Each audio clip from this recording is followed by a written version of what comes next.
Shop savings as far as the aisle can see at your refreshed Amazon Fresh grocery store in Encino. Find low prices on your favorite items, whether that's this week's grocery haul or today's hot lunch. Save big at your refreshed Amazon Fresh on Ventura Boulevard. Blog Talk Radio. Blog Talk Radio.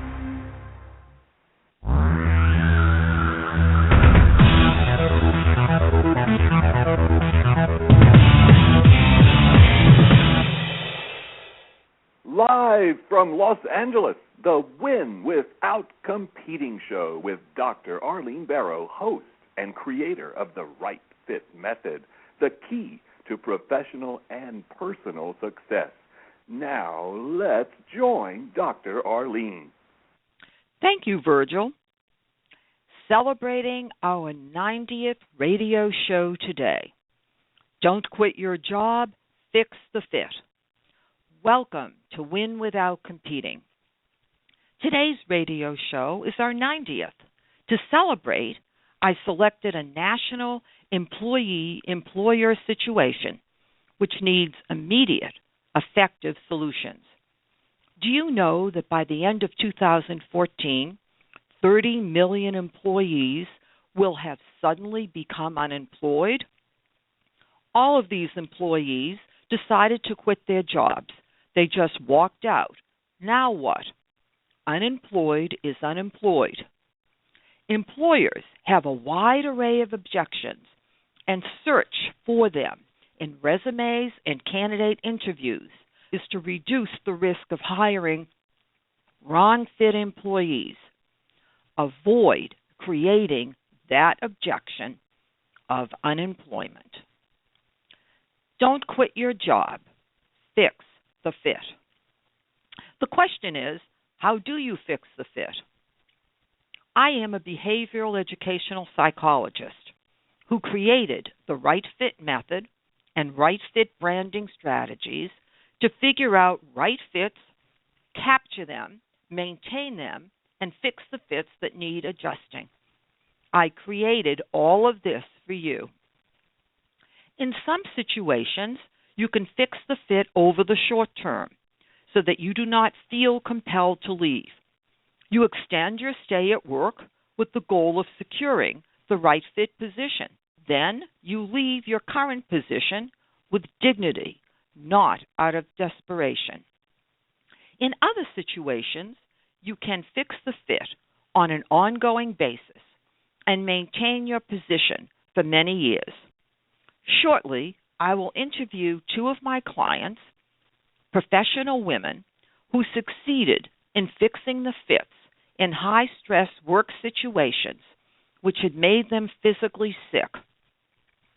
When I first met these professional women by phone, they both wanted to quit their jobs. You will hear what I asked them to do and why it worked. But first, let's find out how songwriter Irving Berlin fixed the fits. Berlin wrote more than 200 songs, including Bless America, White Christmas, Easter Parade, and Alexander's Ragtime Band. He was hired to write songs for stage and film musicals. He even owned his own musical theater, the Music Box in New York City. Before age 30, he was a music legend. He started his career when he left the 6th grade to support his family after his father died. Here's how Berlin fixed the fit in the Army. He hated getting up at 5 a.m. He wrote songs all night long and needed to sleep during the day. What did he do? He told the head of the Army base that he wanted to write a musical and produce it on the base. To do that, of course, he needed to write at night and sleep during the day. He also mentioned that the nearby Navy base would also be producing a musical. Berlin's strategy worked. He never had to rise again at 5 a.m. In his 70s, Berlin had a challenge he could not fix. His employer was the public. He did not know how to maintain the popularity of his music during the age of rock and roll, with Elvis Presley singing White Christmas his way, which certainly wasn't Berlin's way. Berlin stopped writing songs because he felt that rock and roll pushed him out of the picture. He became a recluse. In 1989, Berlin died in his sleep at age 101. Composer George Gershwin called Berlin the greatest songwriter who ever lived. I believe Berlin was very clever and could have fixed the fit. I believe that his ego prevented him from fixing the fit. He retreated for 25 years before passing away. What a loss. On to my guests. To ensure the privacy of my clients, I will not use their real names nor disclose where they live. My first guest is Dana, an information technology executive with a strong engineering background who approaches technology challenges in a unique way.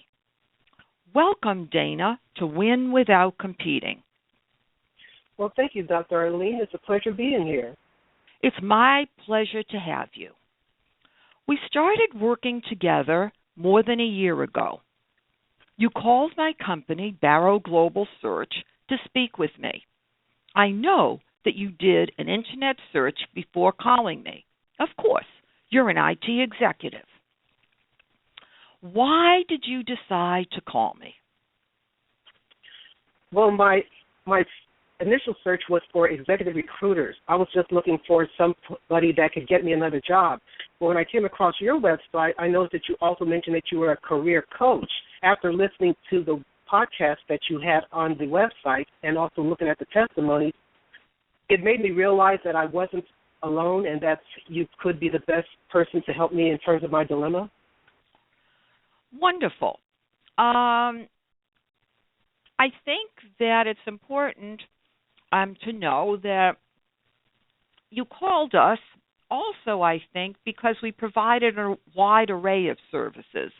In other words, we do retained executive searches, but we also do business and career consulting and coaching as a result of the success of my book, Win Without Competing, which we'll talk about a bit later. After we finished our first chat, were you ready to work with me, and why? I was ready to work with you because you were the only person that actually called me directly to inquire about my problem. And also I was at the point where I was literally planning to leave probably by the end of that week. Ah, so you were all set to quit your job. That's correct. Okay, and shortly we'll hear why. What was the impact of your job on your health so that our listeners will understand the severity of the situation even before you have the opportunity to describe it? Well, one of the things about working in IT is that you're pretty much used to working long hours and being available 24 hours, 7 days a week. However, with all the things that was occurring to me, I was finding myself having ulcers, severe digestive problems where I just couldn't eat at work. I developed insomnia. If I did go to sleep, I was thinking about all the problems I had to do at work the next day. And I also developed respiratory problems as well, where I had trouble breathing throughout the day. Now, when you were experiencing all of this, did you connect it to the dire situation at work? What do you mean in terms of, what do you mean by that again? Well, in other words, you had a very bad work situation, okay? Did you realize that your severe stress was causing you all these physical issues? At first I didn't realize it, but then I noticed that I would always feel a little bit better when I get home, but it would always get worse when I got to work, and that's when I realized it was just the toxic environment that's at work that was causing all of my physical health issues. Okay, so from a logical perspective, it made sense that you wanted to quit because you were feeling so physically sick. And as I remember when we spoke, you didn't really know what to do. And that when we had our initial conversation, you had the confidence that I could be of help to you. Is that correct? Yes, because before I called you, with the remarks and the environment I was in, I was beginning to doubt myself as well as my abilities, even though in the past I've always could rise to any challenge at work and meeting it. So it realized that I needed to talk with somebody who could see what was going on instead of it just being me casting self-doubts on myself. Well, that made good sense. You were also working, as I understand, 84 hours a week. So you were pushed to the max. Okay. That is correct. Let's figure out what was going on. Did you select a wrong fit job expecting it to be the right fit, or did you select a wrong fit job unknowingly, not seeing the red flags? I picked the wrong fit job unknowingly. I did not see the red flags prior to the interviews. I thought I asked all the right questions, but obviously I did not pay attention to the flags that might have appeared. Okay. Now, I know that you told me when we started working together that at the first interview, the head of HR had an open argument with the CFO. Do you know what that was all about? Well, not going into any specifics, it was in regards to my interview, and it was a question that I asked the company in regards to the position.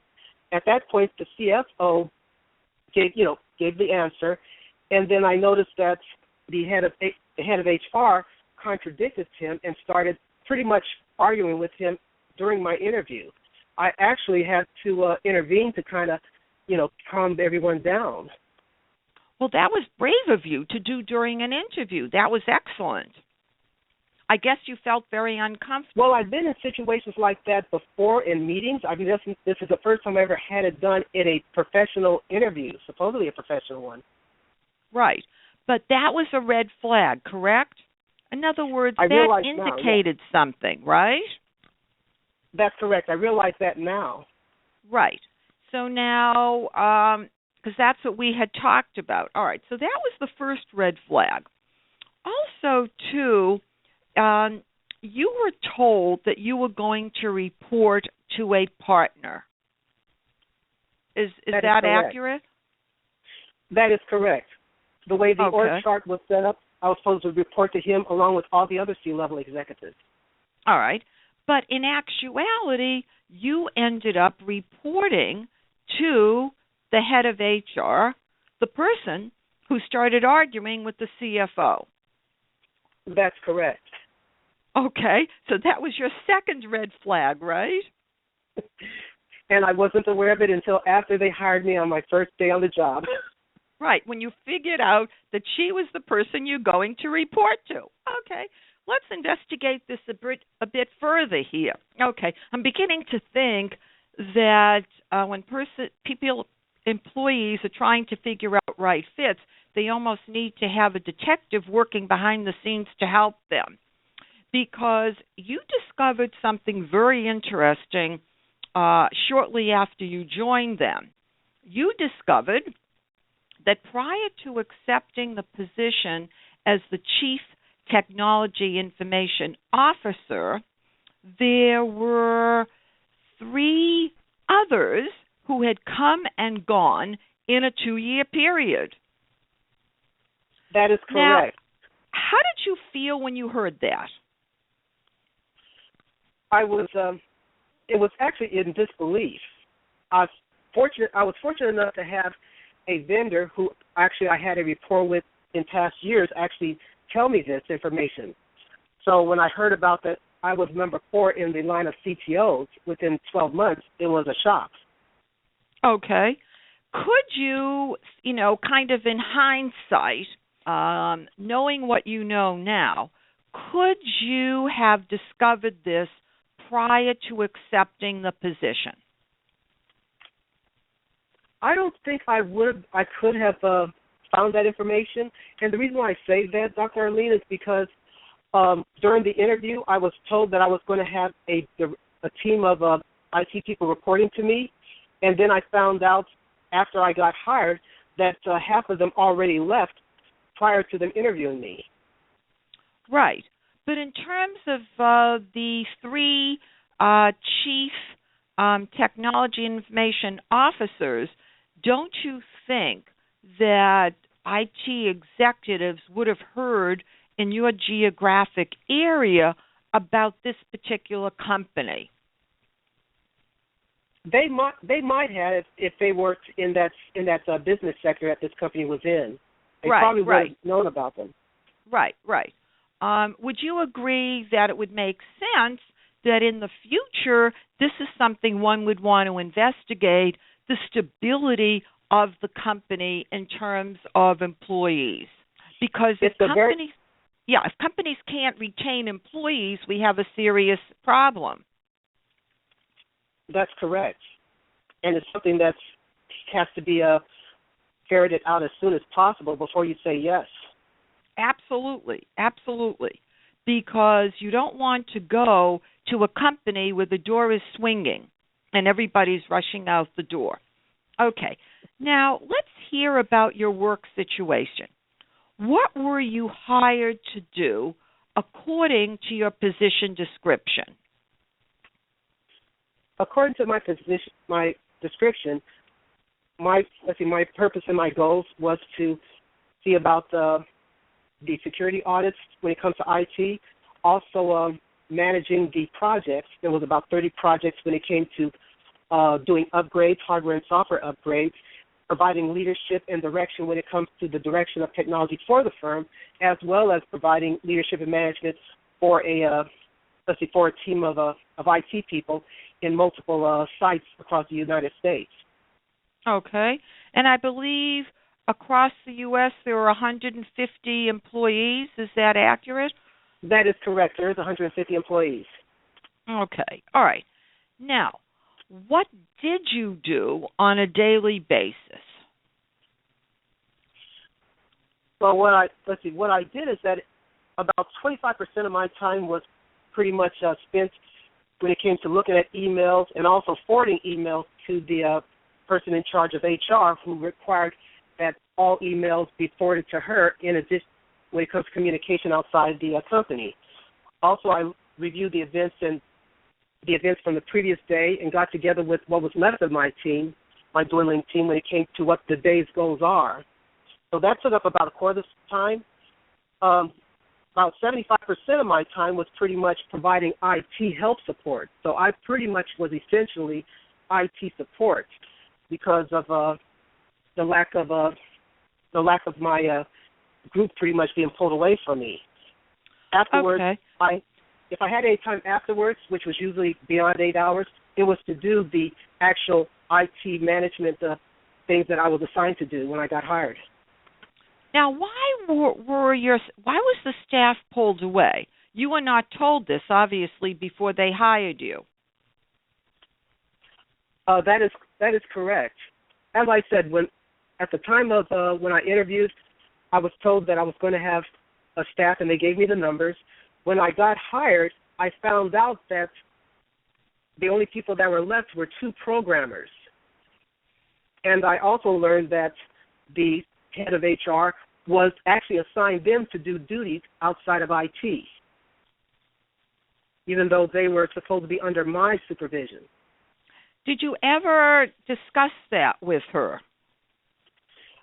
I did talk to her about that, and for the most part, her response is that because I was on 90-day probation, being a new employee, that she would take me under her wing, and that until I got to understand how the company worked, in her words. She said that, but that wasn't the real truth, because in actuality, she never gave you back those IT people. Am I correct? That is correct. There were promises that I could actually bring more, that I could actually rehire my staff again. And they kept being excuses. They kept delaying my recs until I found out the reason why they were not hiring more people for my staff. Felt imprisoned and wanted to escape. That's what you told me. Explain about the time clock, how the execs were expected to clock in and clock out. Oh yes, one of the policies is that they have a time clock, and normally if you're a salaried exempt person, those of you who are in that position, you know that you don't work a straight 8 hours, but you usually work more than 10, and you come in and out as you need, but you put the work in. One thing that this person did is that not only did she mandate how long our lunch breaks were when we could go to lunch, but also any time that we left our offices, say to go to a meeting or even to go to use the restroom, we were supposed to punch out on the time clock with an explanation why we punched out. And what made it kind of interesting is at a meeting that I was at with her, she called me to a meeting, and the first thing that she did is she opened up a computer and looked at the punch clock to see if I punched out with the statement that I was at a meeting. So it was a lot of micromanagement by one person. She also did personal and professional bashing. Can you talk about that? Well, what I have weekly IT staff meetings, and because I was on perpetual probation, she pretty much attended those meetings to be kept up to speed in terms of what's going on, even though she has no technical background whatsoever. And what I've learned is that when the meeting starts, she would immediately take over the meeting, and for the most part, instead of it being a meeting of technology, it pretty much became character bashing. Not only would she bash she would start demeaning my staff, but she would also demean me in terms of saying my inability to do things in front of my staff, which in my 23 years of being in IT, I found incredible and just unprofessional. So she insulted you professionally and demeaned you personally. Exactly. It was. I will admit, it's disheartening to be in a situation like that. It was almost like being a child, being bullied. Now you really understand why you were physically ill, right? When you hear yourself explaining the situation. Yes. I was concerned that your employer was getting ready to fire you, especially after giving you a warning notice. The company was also financially shaky. This is what we did together to prolong your position with this company. We agreed that you would not quit no matter what. How did you feel about that? When you said don't quit no matter what, my first thought was you're crazy. But then after you explained it, then it started to make sense. Okay, was I right? You were very right, and all the things that you were saying that they were trying to do. Once I got back to work, I realized that that they were doing those exact things. It's almost as if they were reading it from a script. Right. Oh, you think I was telling them to do all that behind your back, Tina? Tina. No, but you were able to see what was going on. Right. No, I understood. Yeah, I understood what was going on behind the scenes because I could see all the red flags.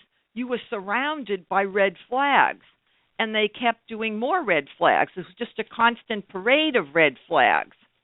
So you had the red flags before, okay? Then you had the red flags from day one, all right? So I recommended that you read my book, Win Without Competing, to learn my right fit method to reinforce what I was saying. Did you find that helpful?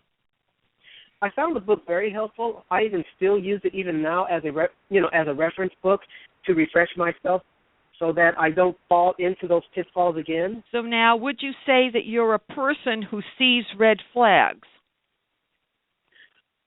You can say that I got my glass prescription fixed, and I can actually see those flags a lot clearer than I did That's from that previous company. Excellent. I gave you specific advice on what to say, what to do, how to act, and even how to dress. That is correct. Right. And what were your thoughts there? These were what you suggested were things that I never would have thought of doing on my own.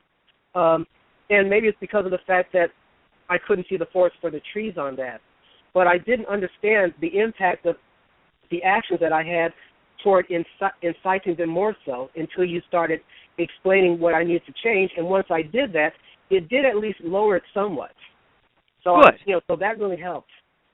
Well, I think it made it tolerable. We obviously couldn't get rid of it. We just were trying to make it tolerable so that you didn't have to quit. Openly hostile.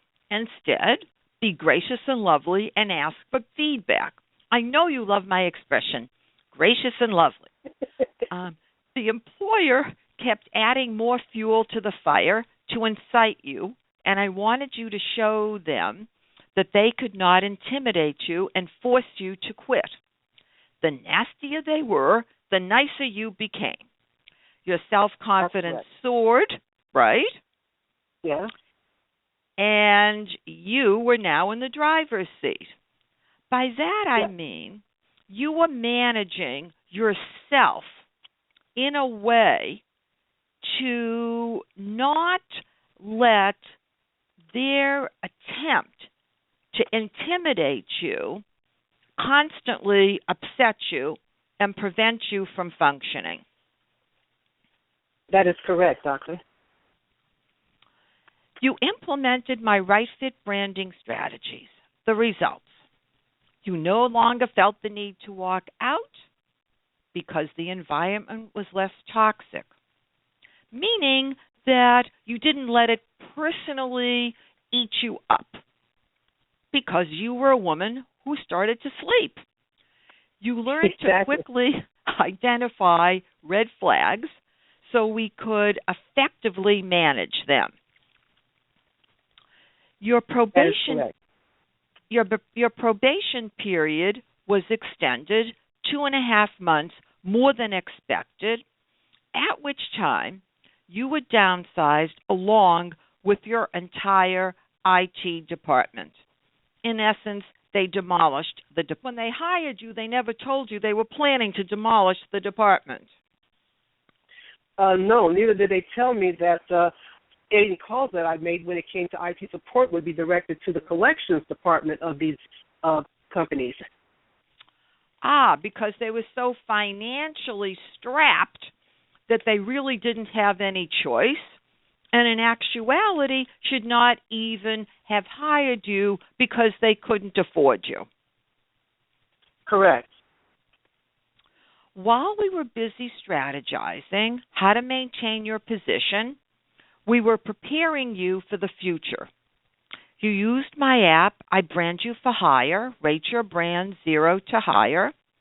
Then together we created a plan to find the right fit position, which included discussing your core identity, focusing on know thyself now, designing a blueprint of the right fit position based on your core identity, developing a unique, intriguing, and recognizable brand, which is the signature of the resume package we crafted.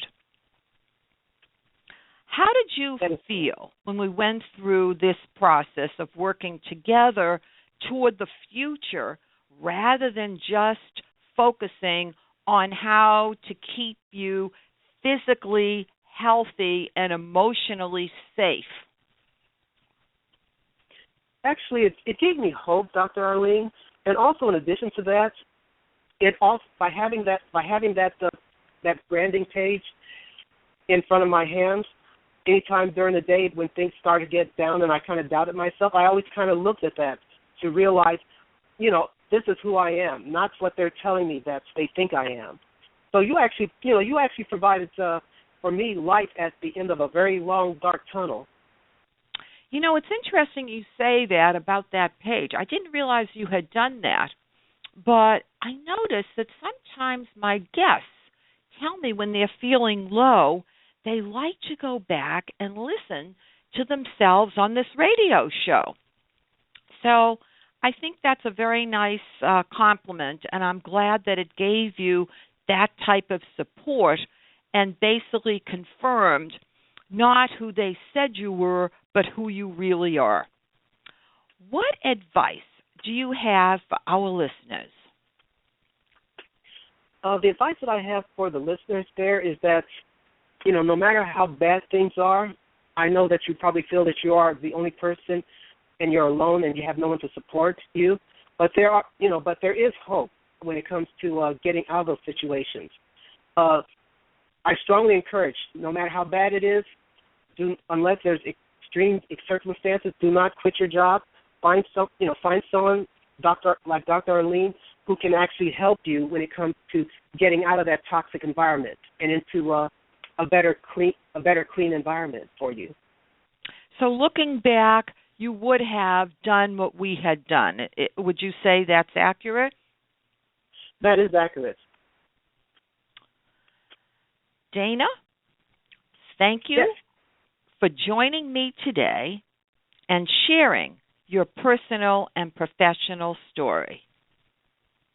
Thank you, Dr. Arlene. It's a pleasure being here. My next guest is my client, Tina, a healthcare billing and management professional who is an expert in growing medical practices, doubling, tripling, and quadrupling medical practices' annual revenue.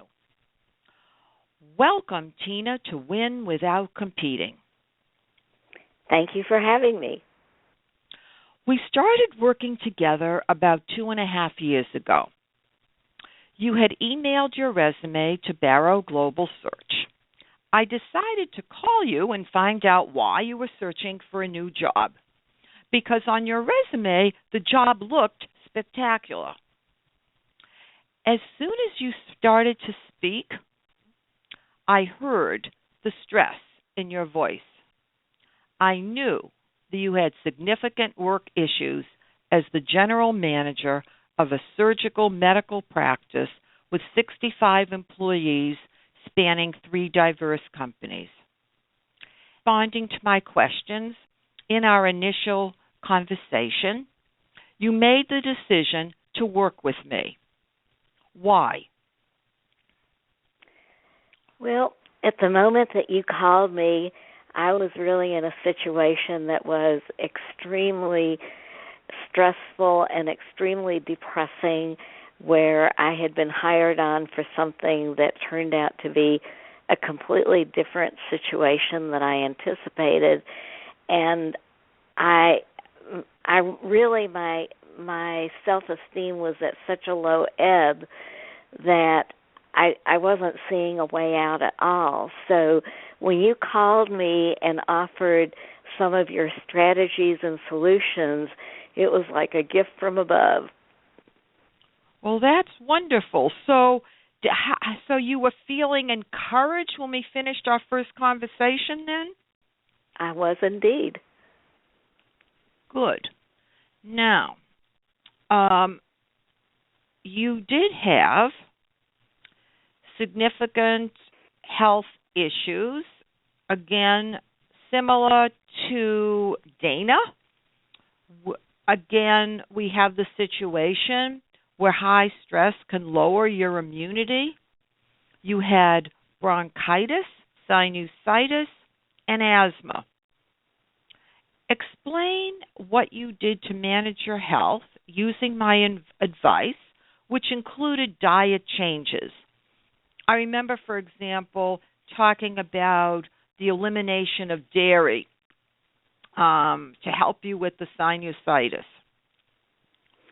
Well, we made a lot of changes in our household to sort of help with that, and along with that, I went to an allergist and a different specialist to help me. So it never was really, it didn't ever totally get better until I left that position, but at least it managed it to the point that I was able to continue to do my job, and also with your help to, actively search for something that would be a more pleasant place to be.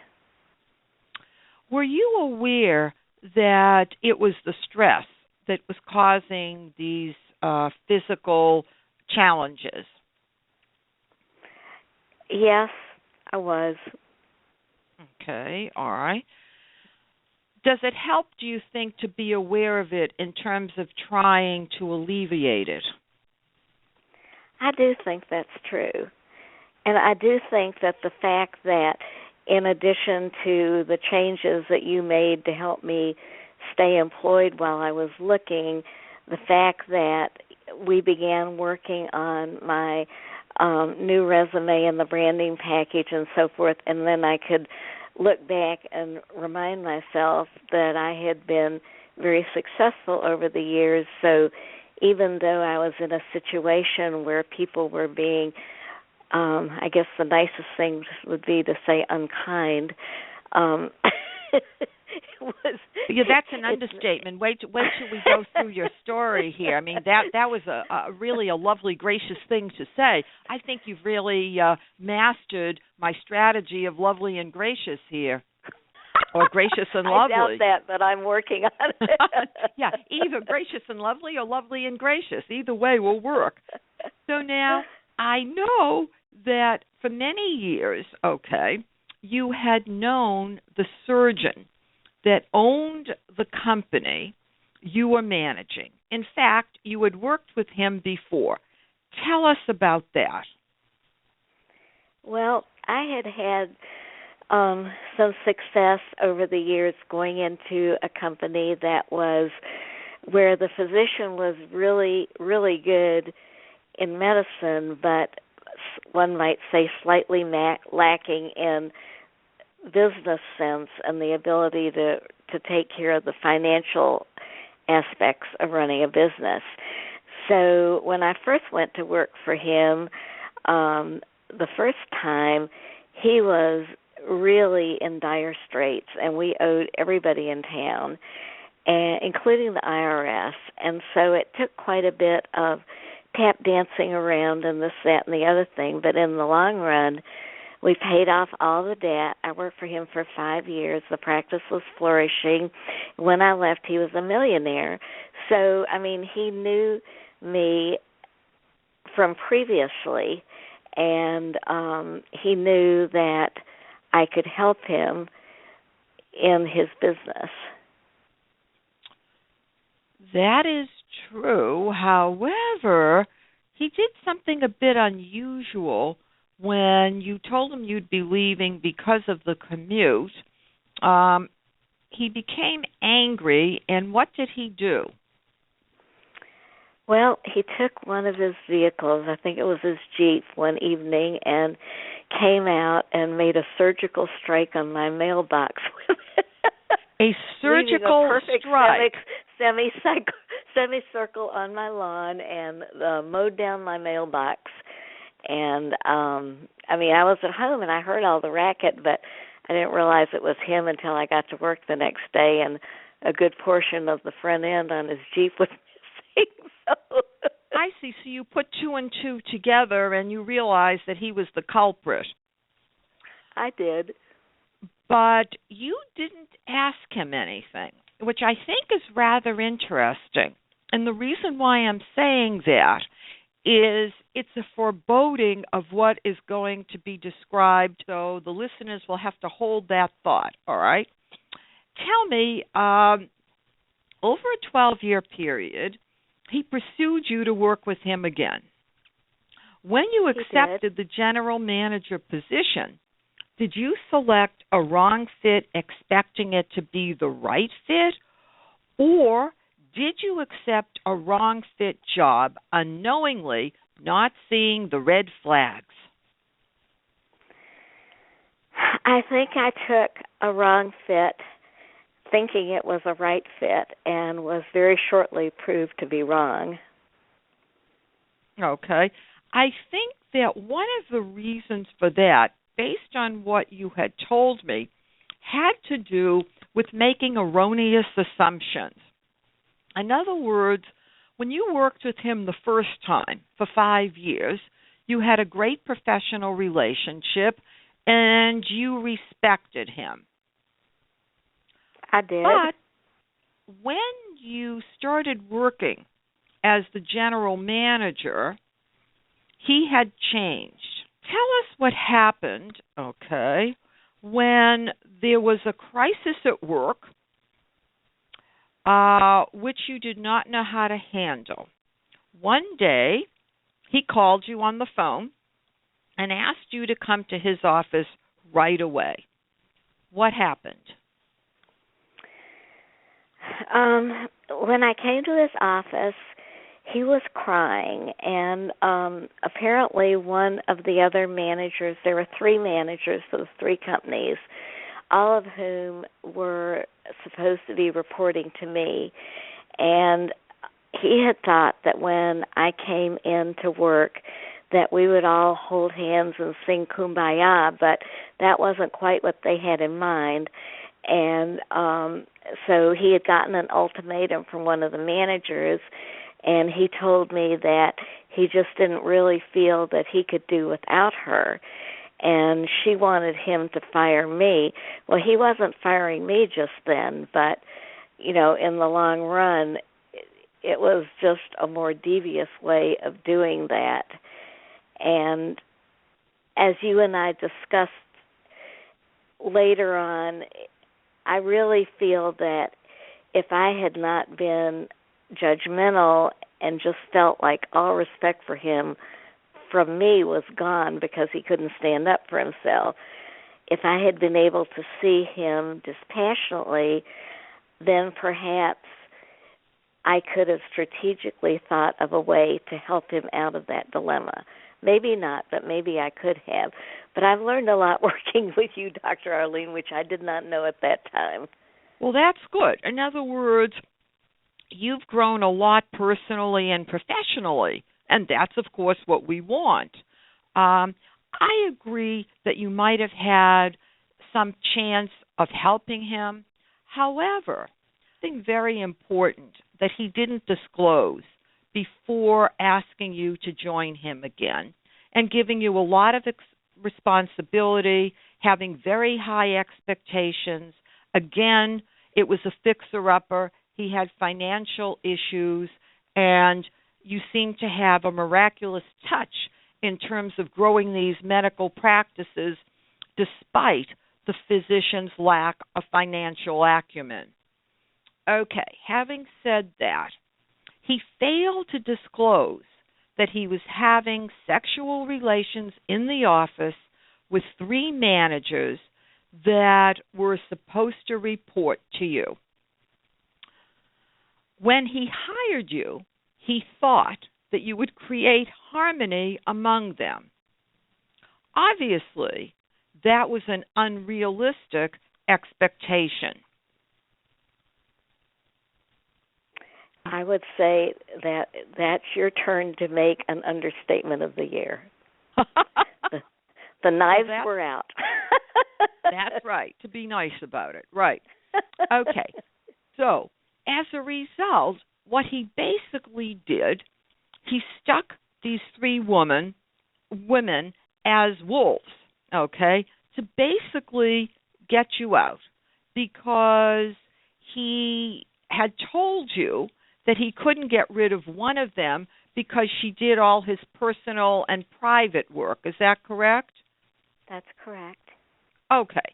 So, of course, there were 2 others in addition, and I believe that they were threatened by you because I'm sure that he had spoken highly of you before he introduced you. You did not know them before you started working there because this was an entirely different office. And so you were in a dire situation, which would have not been easy to figure out. But there is one thing, and that is that when he called you into his office and he was crying, okay, as we had talked about prior to the show, that if you hadn't been judgmental, you might have been able to get him out of a situation where he basically gave up his power to these three women. Because instead of him being in charge, they were, and they were managing him. Would you agree? Yes, I would agree, definitely. This is what we did to reduce the risk of the employer firing you. I knew, however, that they wanted to force you to quit. We agreed that you would not quit no matter what. How did you feel when I suggested that? Truthfully, I didn't want to quit because I really didn't want to give them the satisfaction. And so part of it was, working on the ability to stay positive and focused and just to be able to do your work constructively in such a really negative and nasty atmosphere. But some of the things you had me do, I really wasn't very happy about. And you gave me advice about dressing down and wearing pants and, not trying to look perfect and not working long hours and not working lunches and, not to show people up and everything. And, I'm proud of the work I do, and so that was really kind of hard for me to do. But amazingly, it worked. Right. Oh, I know. I ate my words every day. Yes, you ate your words. And I kept telling you the same things over and over again until you did it because they were torturing you. So ultimately, they stripped you of your general manager title. They instituted a pay cut. And the three managers harassed you to death with verbal abuse. That's about it, yes. Right, and said all kinds of untruths. Dana had the same situation, all kinds of stuff being made up.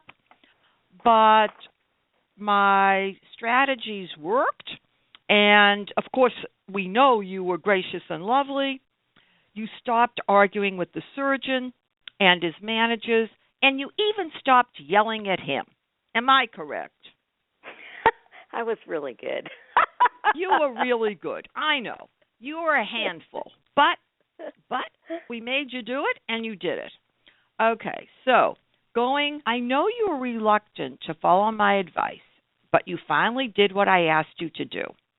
How did my advice work out, and how did you feel?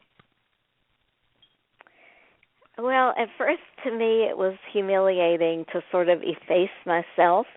And so it was something that I did because I truly felt that I had to do it, because I did not want to be unemployed, because I know if you're unemployed, you're fighting for a job from weakness instead of strength.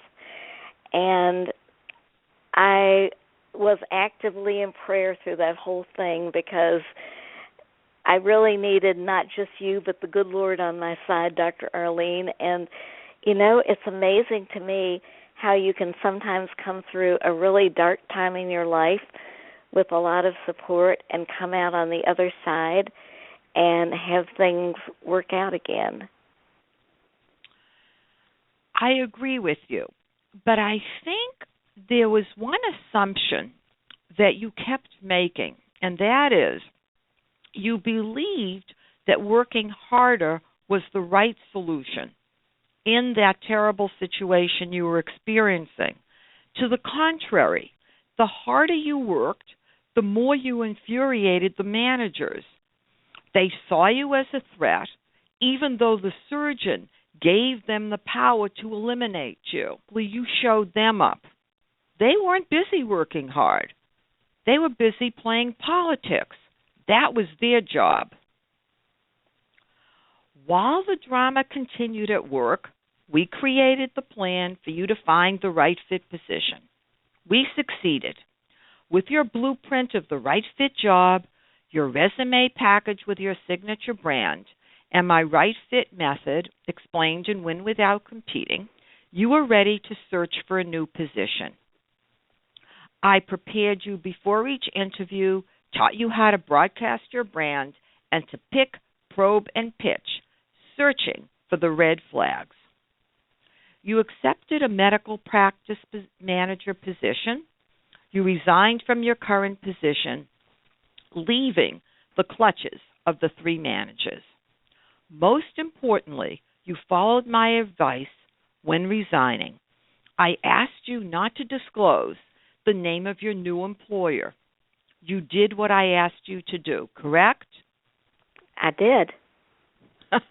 You hesitated there. Okay. I have horrendous stories, those who did not follow my advice, including a physician who became the president of my client's company. His tenure was very brief because he didn't follow my advice. And one day, I will talk more about his story.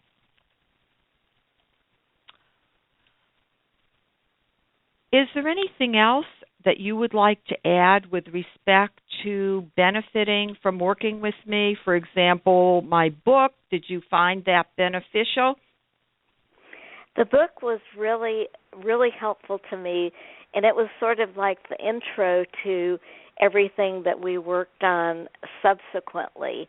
But most of all, you really helped me as far as being able to analyze people and the situations that you and they are in, and to strategically look at what would be the best way to handle it. But more than anything else, I would say always stay with your current job until you can find another, because it's not going to hurt your employer if you walk out, but it most certainly will hurt you. So that's the advice that you want to give our listeners then? It is. Good.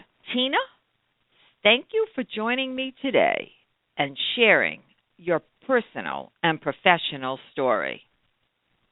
It's my pleasure, Dr. Arlene. And mine as well. I want to commend Dana and Tina for agreeing not to quit no matter what, because they believed my strategies would work. Maybe not at first, but ultimately they saw what happened at work. And they were right. The strategies were highly effective. As we continue to work together, they keep adding strategies to their right fit branding strategy toolbox. They are armed to succeed. Their confidence continues to soar. We are approaching the end of 2014. If you are dissatisfied with your work situation, including no promotion or pay increase, let's fix the fit now. If you are expecting to be downsized, let's prepare for that now. If you have been downsized, let's examine your core identity now. If you are thinking about entrepreneurship, let's talk now. Many job offers are extended during the last week of December and early January. Don't assume that nothing happens at the end of the year. You would be amazed what does happen. Let's make it happen for you. Barrow Global Search works around the globe with clients. We are based in Los Angeles, adjoining UCLA in Westwood, at 10940 Wilshire Boulevard, Suite 1600, Los Angeles, California, 90024. To call Dr. Arlene, 310-443-4277. To email, Dr. Barrow at barrowglobal, BARROGLOBAL.com. Learn more at barrowglobal.com, winwithoutcompeting.com, drbarrow.com, and of course, Dr. Arlene, Right Fit Method, all spelled out. Listen to all the radio podcasts on iTunes, Blog Talk Radio, or drbarrow.com. Be sure to read the excerpts on the Win Without Competing site from my book, Win Without Competing, and use my app, I Brand You for Hire. Rate your brand 0 to hire. Tune in to our last 2 radio shows of 2014. Thursday, December 4th at 5 p.m. Pacific Standard Time, Thursday, December 18th at 5 p.m. Pacific Standard Time. Remember, don't quit your job. Fix the fit. Thank you for joining me today to celebrate our 90th radio show. Goodbye for now. This is Dr. Arlene.